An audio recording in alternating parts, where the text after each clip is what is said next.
Shalom. Ya, saya berdoa supaya kita tetap dalam keadaan sehat, kuat, dan terus-menerus kita melayani Tuhan, berpaut pada Tuhan.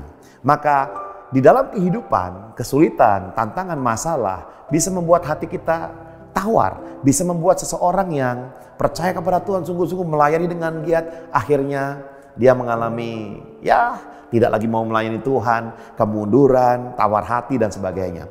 Namun dengan baik-baik firman Tuhan hari ini memberikan kita kekuatan. Apapun yang kita alami ketika bangsa Israel berada di pembuangan sekalipun, mereka mendapatkan sebuah teguran daripada Tuhan, juga mendapatkan janji daripada Tuhan akan pembebasan. Maka Tuhan mengutus seorang nabi bernama Yeremia. Yeremia 23 ayat 14 sampai 17, itulah bacaan firman kita hari ini yang akan memberikan kepada kita sebuah semangat, sebuah peringatan untuk kita berhati-hati di masa sulit kita, di masa penuh dengan tantangan. Jangan sampai kita beralih pandangan kepada nabi-nabi palsu. Jangan sampai kita mencari pengajar palsu. Jangan sampai kita bertemu dengan hamba-hamba Tuhan yang katanya hamba Tuhan, tapi ternyata bukan hamba Tuhan.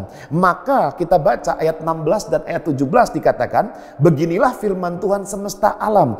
Janganlah dengarkan perkataan para nabi yang bernubuat kepada kamu. Mereka hanya memberi harapan yang sia-sia kepadamu dan hanya mengungkapkan penglihatan rekaan hatinya sendiri, bukan apa yang datang dari mulut Tuhan. Mereka selalu berkata kepada orang-orang yang menista firman Tuhan, kamu akan selamat. Dan kepada setiap orang yang mengikuti kedegilan hatinya, mereka berkata, malapetaka tidak akan menimpa kamu. Jadi saat mereka di dalam pembuangan ada kesulitan, masalah, persoalan, muncullah nabi-nabi palsu. Dan ketika masalah menghimpit kita, tetaplah berpaut kepada Tuhan. Kenapa? Karena Tuhan memberikan.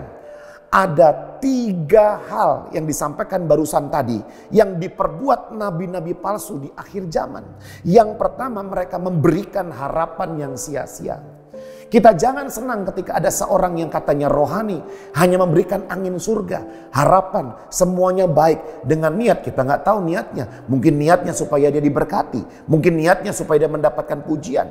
Tetapi ketika Tuhan berbicara, ya Tuhan berikan harapan, tapi di situ ada teguran juga. So, berhati-hati tentang harapan sia-sia yang dilakukan oleh nabi palsu. Dan yang kedua, memberi penglihatan rekaan sendiri. Ya, bukan nubuatan tapi kubuat, lu buat. Nah, ini jadi bahaya.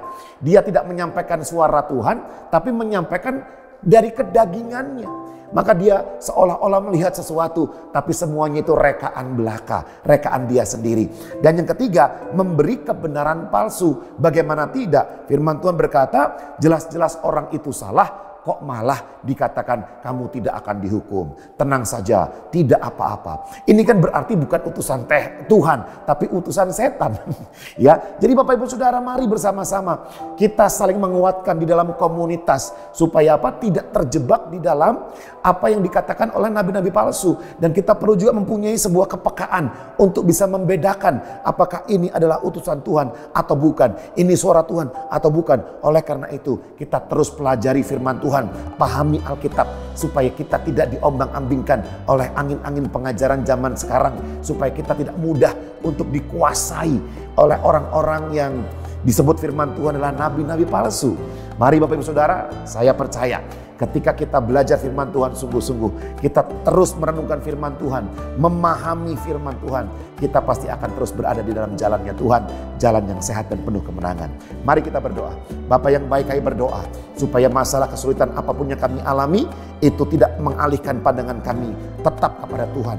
Kami tetap berpegang kepada Tuhan, berpaut kepada Tuhan, dan berikan kami kepekaannya Tuhan, supaya kami tidak terseret kepada pengajaran sesat, kepada pengajaran palsu, nabi-nabi palsu, tetapi kami tetap tinggal di dalam firman-Mu yang murni, firman yang mengubahkan hidup manusia, firman kebenaran. Terima kasih Bapa, dalam nama Yesus kami berdoa.